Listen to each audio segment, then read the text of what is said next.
예, 오늘 본문 고린도전서 1장 우리 26절부터 31절 말씀을 중심으로 하나님이 부르시는 사람, 우리 하나님이 부르시는 사람이란 제목으로 우리 함께 은혜를 나누기를 원합니다.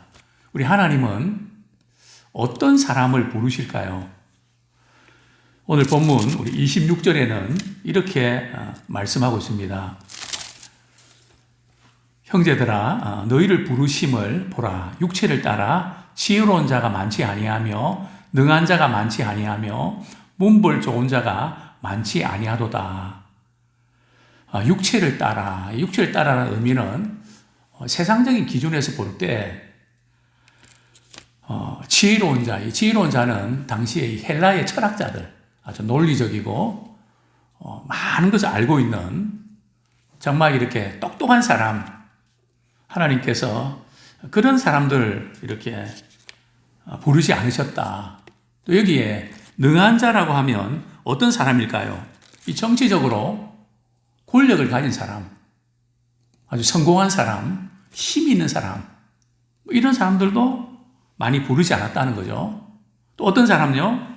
문벌 좋은 사람. 이 문벌 좋은 사람이라는 것은 사회적으로 좀 상류 계층에 속한 사람들, 한마디로 좀 잘 나가고 똑똑하고 능력 있는 이런 사람들을 많이 부르지 않았다는 겁니다. 이런 말씀을 드려서 좀 어떨지 모르겠는데요. 제가 이렇게 노회와 총회, 여러 교회의 청년부 지도자들을 만나서 우리 청년들, 구성원들에 대해서 좀 이런저런 이야기를 이렇게 하다 보면 이런 이야기 할 때 좀 마음이 좀 아픕니다. 목사님, 아주 실력 있고 똑똑한 사람은 세상에 다 있고 교회에는 그런 젊은이들 찾기가 대단히 어렵습니다. 왜 그런지 모르겠습니다. 교회 좀 큰 교회, 또 중소형 교회, 이렇게 물어보면. 그래서 좀 실력 이런 사람들이 교회를 안 가는 이유가 좀 그런 사람들하고 좀 상대하고 같이 지낸다는 게 싫다는 거죠. 교회 안 나오는 사람들만 그럴까요? 또 교회 나오는 사람들 가운데도 좀 사회적으로도 이렇게 이름이 있고 경제적인 여유도 있고 학벌도 있고 이런 분들이 교회에 딱 들어와서 분위기를 가만 보니까 나랑 좀 상대해주고 좀 통하고 서로 주거니 받거니 하고 이런 어떤 사람들을 이렇게 있나 찾아보고 없을 경우 이 교회는 나하고 레벨이 안 맞는다고 그러면서 결국은 교회에 적응도 못하고 떠나는 분들이 있습니다. 근데 하나님께서 그렇게 하지 않으셨거든요. 하나님이 구원하실 때 하나님께 부르시는 사람은 세상적인 그 조건이 제약이 되면 안 된다는 거죠. 이런 기준을 가지고 교회가 움직이면 안 된다는 거죠. 저는 목회하면서 참 그런 아픔이 있습니다. 좀 이렇게 내가 보면 좀 손해보는 것 같고 물론 또 외롭습니다. 그럴 때 하나님께서 내게 주신 그런 은사를 가지고 또 힘을 가지고 지식을 가지고 다른 분들을 섬기면 그것을 통해서 열매를 맺게 되고 또 그런 사람들이 또 들어와서 또 영향을 미칠 텐데 그렇지 못하고 이게 악순환이 되는 이런 모습들을 저는 여러 교회들을 이렇게 보면서 또 제가 섬기는 교회를 보면서도 물씬 느낍니다. 우리 하나님께서는 좀 능력 있고 실력 있는 사람들을 부르셨고 구원시킨 그런 사람들이 많다 적다? 많지 않다는 거거든요. 이게 지금 하나님의 방법이란 말이죠. 그래서 우리도 하나님의 방식을 따라야 됩니다. 세상적으로는 그게 아니죠. 다 나름대로 레벨이 있고 말도 통하고 뭔가 머리도 잘 돌아가고 뭔가 탁탁탁 움직이고 뭐 그렇게 되는 사람하고 같이 일하고 싶고 같이 섬기고 싶죠. 그러나 교회는 그거 아닙니다. 왜냐하면 하나님의 집이니까요. 정말 힘도 없고 약하고 아프고 고통스러워하고 어쩔 줄 몰라하고 그분 곁에서 같이 울어줄 수 있고 기도해 줄 수 있고 힘이 돼 줄 수 있고 감동을 줄 수 있고 그래서 하나님의 그 은혜와 사랑을 그들도 발견할 수 있도록 또 그 십자가의 사랑을 경험할 수 있도록 그렇게 우리가 도구가 되는 거죠. 자, 그렇다면 교회 구성원들은 왜 그럴까? 그러면 좀 능력 있고 실력 있고 힘도 있고 이런 사람들은 구원을 받지 못하는 걸까요? 하나님께서 이런 사람들만 부르시고 그렇다면 그러면 실력 있고 능력 있는 사람들은 구원받지 못하는 걸까요? 그렇진 않습니다. 다만 그런 사람들이 많지는 않다는 거죠. 성경은 바울 같은 경우는 학벌 대단하잖아요. 부유하잖아요. 대단한 사람 아닙니까? 또 성경에 보면 고린도의 회당장 그리스보, 그 다음에 또 우리 가이오, 그 다음에 에라스도 이런 사람들은 부유한 사람으로서 정말 이 고린도 교회에 그 계층들은 조금 하류층이거든요. 이런 사람들을 잘 극진히 섬깁니다. 뭐 전혀 마음의 부담이나 상처가 되지 않도록 정말 감동적인 저는 지금도 그런 분들을 생각하면서 도전을 받습니다. 정말 이렇게 대단히 높은 위치에 있는 분, 뭐 장관이기도 하고 정말 이렇게 대단한 그런 분들이 그 새벽 기도가 되면 이전에 역삼동에 말이죠. 이 문을 이렇게 밀고 이렇게 들어와야 되는데 그러면 그 높은 그분이 이렇게 많이 배우지도 못하고 정말 이렇게 힘겹게 살아가는 혼자 살아가는 그분 그 문을 먼저 들어가시라고 참 그 모습을 보면서 참 귀하다. 얼마나 멋집니까?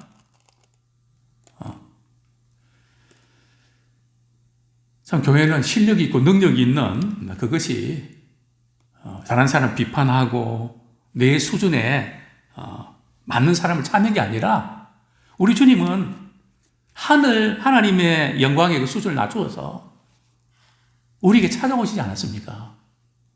그래서 우리는 내가 모든 걸 다 누릴 수 있고 받을 수 있지만 낮은 곳으로 가야 됩니다. 그래서 내가 있는 곳에서 어떻게 하면 섬길 수 있을까? 우리 하나님께서 구원을 받는 일에 있어서는 세상적인 조건이 전혀 구애가 되지 않게 하셨습니다. 왜 그렇게 하셨을까요? 자, 우리 27절, 28절. 하나님께서 그렇게 하신 의도가 있다는 거죠. 우리 같이 한번 읽겠습니다. 시작. 그러나 하나님께서 세상에 미련한 것들을 택하사 지혜 있는 자들을 부끄럽게 하려 하시고 세상에 약한 것들을 택하사 강한 것들을 부끄럽게 하려 하시며 하나님께서 세상에 천한 것들과 멸시받는 것들과 없는 것들을 택하사 있는 것들을 폐하려 하시나니. 우리 하나님께서 일부러 말이죠. 좀 미련하다. 이것은 뭐 지식이나 이런 지혜나 이런 것이 부족하다. 그런 사람들을 일부러 선택해서 구원해 주셨거든요. 왜 그렇게 하셨는가 하면 좀 똑똑하고 잘 나가는 사람들을 부끄럽게 하시려고. 그러니까 세상적인 무슨 자랑과 명예와 그런 조건으로는 절대 구원받을 수 없다는 거죠. 구원은 오직 정말 나 같은 죄인을 구원하시기 위해서 내 죄를 용서해 주시기 위해서 예수님 십자가에 죽으시고 그 보혈의 피를 믿는 사람은 구원을 받게 해주셨다. 복 받게 해주셨다. 그 사실을 그대로 믿는 사람. 그 믿는 사람은 누구나 구원받을 수 있는 길을 열어주신 겁니다.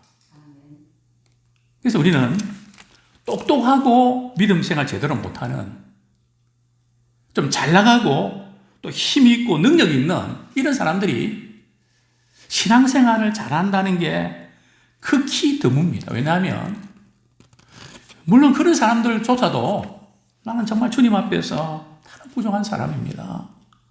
나는 주님의 은혜 없이는 살 수 없습니다.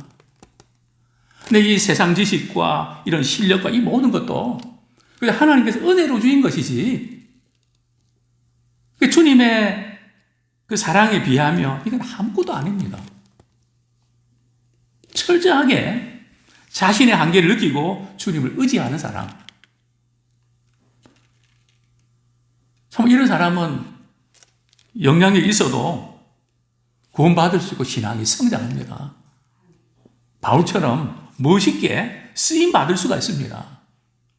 그래서 하나님께 이런 똑똑한 사람들이 이 모든 것들, 그 지식과 이 모든 것들 다 피해버린다. 여기서 우리가 한번 또 기억했으면 좋을 것은 말이죠. 우리가 주님을 섬기고 믿음 생활하는데 내가 조금 더 여유가 생기고 내가 조금 더 시간적으로 조금 괜찮고 내가 조금 더 능력이 있고 그럴 때 내가 믿음 생활을 제대로 해보겠습니다. 그런 분도 있거든요. 그런데 신앙생활은 세상의 조건이 갖춰졌다고 할 수 있는 게 아니거든요.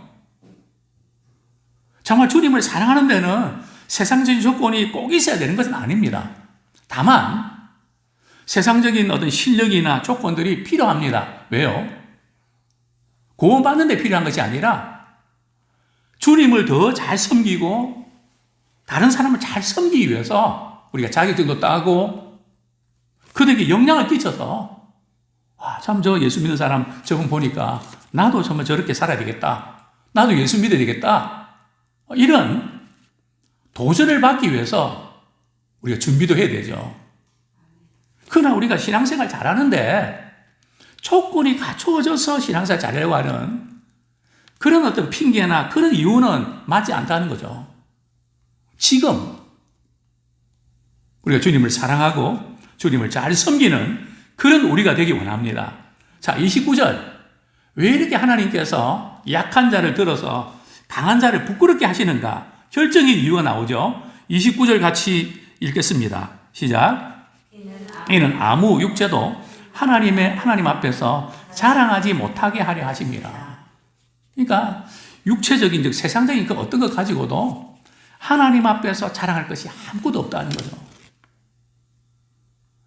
그래서 우리 그리스도인들은 지난주도 말씀드렸지만 자기 자랑을 위해서 살면 안 된다는 거죠. 그건 참 어리석은 사람입니다. 왜냐하면 우리 그리스도인들은 모든 것이 하나님의 은혜입니다. 우리는 자랑을 해도 하나님의 은혜 때문입니다. 주님이 나를 구원해 주시기 때문입니다. 항상 그래서 그리스도만을 자랑해야 됩니다. 근데 그리스도를 자랑하지 않고 자꾸 자기 자랑이 나오게 되고, 나를 몰라준다고, 나를 인정해주지 않는다고. 그리고 우리 그리스도인들은 사람들이 우리를 몰라줘도 늘 마음속에 주님만 인정해 주시면 됩니다. 그리고 통과하는 겁니다. 낙심이 되고 좌절이 될 때도 있지만 주님이 안아주시기 때문에 저는 괜찮습니다. 그래서 아무 육체도 하나님 앞에서 자랑하지 못하게 하기 위해서 세상적인 어떤 조건으로 구원받는 그게 아니라는 거죠. 오직 하나님 은혜로 예수를 믿음으로 구원받게 하셨습니다. 자, 그 다음에 우리는 어떻게 하나님의 자녀가 되었을까요? 우리 30절부터 31절 우리 같이 한번 읽겠습니다. 고린도전서 1장 30절 31절 같이 한번 읽겠습니다. 시작. 너희는 하나님으로부터 나서 그리스도 예수 안에 있고 예수는 하나님으로부터 나와서 우리에게 지혜와 의로움과 거룩함과 구원함이 되셨으니 기록된 바 자랑하는 자는 주 안에서 자랑하라 함과 같게 하려 함이라. 우리가 어떻게 하나님의 자녀가 되었을까요? 우리가 하나님의 자녀가 되기 위해서는 물과 성령으로 거듭나야 됩니다. 이 거듭난다는 뜻은 두 가지 의미가 있는데요. 위로부터 난다는 거죠. 위로부터 난다는 것은 하나님으로부터 난다는 겁니다. 세상으로부터 나는 게 아니고 세상적인 어떤 성공이나 어떤 물질이나 어떤 능력이나 이것으로 우리가 구원받을 수 있는 게 아니고요. 거듭나는 것은 하나님으로부터 나는 겁니다. 그러니까 은혜죠. 어떻게 해요? 정말 하나님께서 예수 그리스도를 보내주셔서 그분을 믿을 때에 우리는 하나님의 자녀가 되는 권세를 주셨습니다. 그래서 예수는 하나님으로부터 나와서 우리에게 지혜와 의로움과 거룩함과 구원함이 되셨으니, 그러니까 우리가 하나님의 자녀가 된 것은 예수 그리스도 그분을 믿음으로 또 예수를 통해서 그분과 우리 교제하는 이것이 우리 신앙인의 출발이라는 거죠. 신앙생활이라는 겁니다. 그러면서 이 네 가지를 말씀하고 있는데요. 지혜와, 물론 여기 지혜는 하나님의 지혜죠. 하나님의 지혜는 세 가지를 우리에게 이렇게 가르치고 있는데요. 첫 번째는 의로움입니다. 두 번째는 거룩함입니다. 세 번째는 구원함입니다. 자, 여기에 이제 의로움이라고 하는 것은 우리 신학적인 용어로는 칭입니다. 우리가 믿음으로 우리 하나님 앞에서 의롭다함을 받는 거죠.